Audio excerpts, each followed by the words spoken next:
check.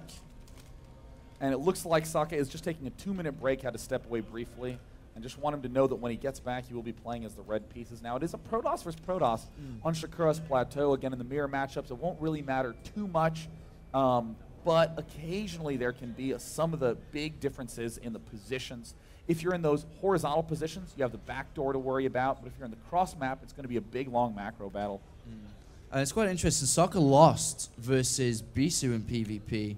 I'm not sure what Socce's best matchup is, but Bisu, obviously not a walkover, but losing to Bisu is quite a surprise. I would have expected Socke to take that game quite easily. Yeah. So this result, well, the results coming up in this game, we're going to have to find out who takes this down. Socke has just taken a couple minutes break. Now, the one thing to note, though, is that I think the reason that Socke is such a famous player is because of his Protoss versus Terran. He is almost unstoppable in that matchup. I mean, even at the MLG Dallas event, Jinro said that that was the round that he was most scared about, that really marked his huge surge in confidence, because he said before that day, he had never even beat his opponent, Socke, in a single game, period, because he is just so consistent. And the Shakura's Plateau, it's going to be quite interesting to see how they play. What kind of styles, I mean, if you were in this game right now, how would you play it? I mean, honestly, I think that a lot of early expand styles are going to be quite strong. 1-gate expands, 2-gate expands are probably going to be the best bet, because your natural expansion has a narrow choke and it's also high ground on low ground. So it's very, very, very easy to secure it. After that, I mean, it really depends on who can control the center best. I really think that going for a relatively fast third is quite effective, abusing those high grounds, perhaps even favoring a few more cannons than your average Protoss, favoring blink and charge over the Colossus, and damn it, Apollo, I hate when Protosses only get Colossi. There are you know what I'm talking about, that sort of Protoss who's like, well, who am I against? Guess I better make only Colossi. They get like 10 Stalkers and then Colossi and get like 2 Robos and that sort of thing. So, I mean, I'm really hoping to see, did anyone else see the animal fly by the stage? Is there an actual bird in the We heard it before. I was like, what is that? Oh my, it's an animal. Where? It's with us in here right now. That is so great. Can you see it? It was right up there in the back far corner. That's fantastic news. Hey, give a cheer, crowd. You're live right now. Say hello to all the people watching on the stream. But as you were saying before, the way this map is laid out and the way you do spawn on the other side of the map as well, you're always expanding away from your opponent. So, like you predicted, we are going to see quite a macro-heavy map, I suppose, unless one of the players likes to be very aggressive. But the style that you would have liked to play would have been fast expansion, so we're going to have to see how that plays out. So I am just as excited as everyone out in the crowd for some Group D action. Give a cheer for RunA if you would like to see him pull a win. Got some RunA fans out there? And give a cheer for Socke if you'd like him to pull this win. Oh, Socke has so many fans. And let's have a big round of applause for that bird that was up in the corner. Yes! That bird almost has as many fans as Action Jesus. So it looks like we have Socke in the top right corner as the red Protoss. In the bottom left, we have RunA as the blue Protoss.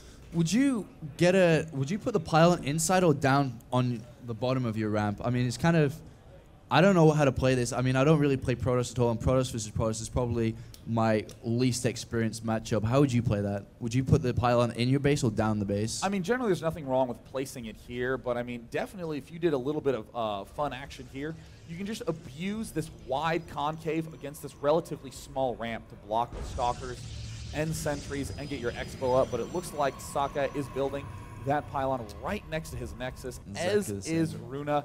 Now, normally this looks so much like a super one-base play, but honestly, if this pylon is touching the Nexus, it's more economically focused, because essentially they're saying, no one's going to rush me early on. May as well build it as close to the Nexus as possible, so that way I can continue mining. And whip that probe back into action, back on the mineral line. The gateway is going to be put down, identical for both players, mirrored down. Scouting a little bit later for RunA, opting to scout after the gateway rather than before, and obviously the opposite for Socke as he scouts in the top left position, and RunA will be going down. Interesting to see which way he will go, probably down to the bottom right position and scout the opponent later. This gas has been put down for Socke and mirrored again for RunA, so mirror play so far. And I really do like this placement by Socke here in his main. He's just doing a little bit of a subtle wall off here, protecting these probes, can cup that in there with a little bit of a Stalker micro. Meanwhile, RunA leaving his base a little bit more open. Both of them have advantages and disadvantages. I mean, even for RunA, he has a lot more flexibility to just move around comfortably. Socke decides to go for the Cybernetics core actually before the second pylon, whereas RunA went for the second pylon compared to going for the Cyber core. And he's going to put it down now, so that's a little different from both players. This little probe is trying to peck away at this pylon inside the base of RunA, not really doing too much, but just getting all the information that is needed. Yeah, I mean, this is actually... Actually, 1 out of every 50 games, you actually kill the pylon, which I think is one of the most shameful experiences for the opponent. Just like I accidentally lost to a probe rush and managed to take a pylon out. I had to try to pull a comeback in the early stages. And it looks like Socke, I think, is doing a very smart build. Looks like that was a 10-gate, 14-core, very, very fast stalker pressure. But with these cross positions, you won't be able to do much with it. So we do see RunA getting his own second gateway a lot faster. Yeah, is he going to be putting down the second gateway now? I suspect that Socke would be wanting to put that down.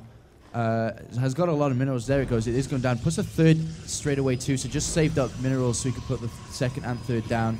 And the third being put down for RunA as well. So we're not going to really see this fast expansion play as kind of predicted. We're going to see 3 gateway and warp gates being researched by both players. I think Socke is going for the ultra mad crazy Giga Cheese play. We see that he has saved up all his Chrono Boost. D9. He's trying to do that pressure as fast as possible, and it's a pylon, Apollo. It's a pylon, and he has no idea about it either. Oh no, RunA, oh gosh, this is one of the worst feelings in the world. A lot of times, you can force a 4-gate rush to work. You can force pylons into the back area, and his opponent cannot kill them off fast enough, but what you just don't want to have happen is for there to be 2 pylons just in your base that you didn't know about. RunA. He's going to scout it. He sees both pylons. He has to react straight away. But I don't know. I think Warp Gate's just about to be done. He can start warping in units. The second pylon is there, and RunA is going to be in a lot of trouble. Oh, and there's 3 Stalkers getting warped in. Socke going for a very fast win right now. Oh, no, the sentry falls. And with this great Stalker micro by Socke, it is going to be so hard for RunA to be able to defend. Yeah, and the Zealots are down, the Sentry went down also, and more Stalkers are being warped in. This looks like it's going to be a very, very fast game, going straight for the pylons. Probes are being pulled as well. I'm not sure if he can defend this. Oh, there's the warp in right now. He picks off a pylon. He is currently supply blocked. Socke is trying to warp in units as fast as he can. He needs to end the game with this push, and it looks like RunA not target firing the weakened Stalkers. We have already seen 0 unit losses from Socke up to this point, and there's the good game.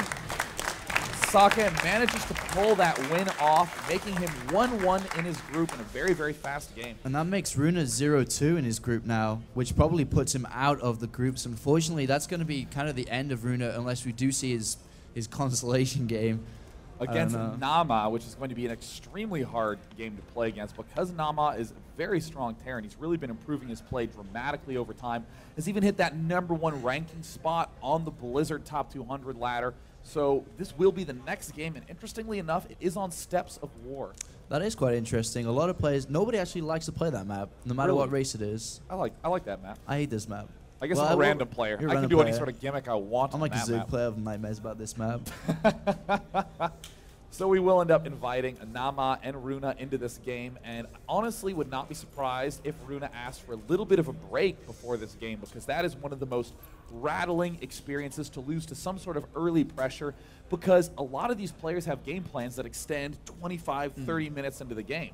So you have to make sure when you're in this position where there's all this adrenaline going through your system that you say, okay, let me make sure I have all my warp gates going. Okay, good, I'm not missing pylons. Okay, I'm still making probes. And then you go, whoopsie daisies, he's building in my own base. And it's just such a sharp change in focus to where suddenly you get this deep shutdown in your brain. So he just needs to make sure that he doesn't end up throwing away this game or thinking, oh, all the things I could have done in the last game. He needs to stay focused on the task at hand. Well, how do you think his mentality is going to be? I mean, he's 0-2 in groups now, which virtually puts him out of the groups. Do you think he's going to be playing hard still in this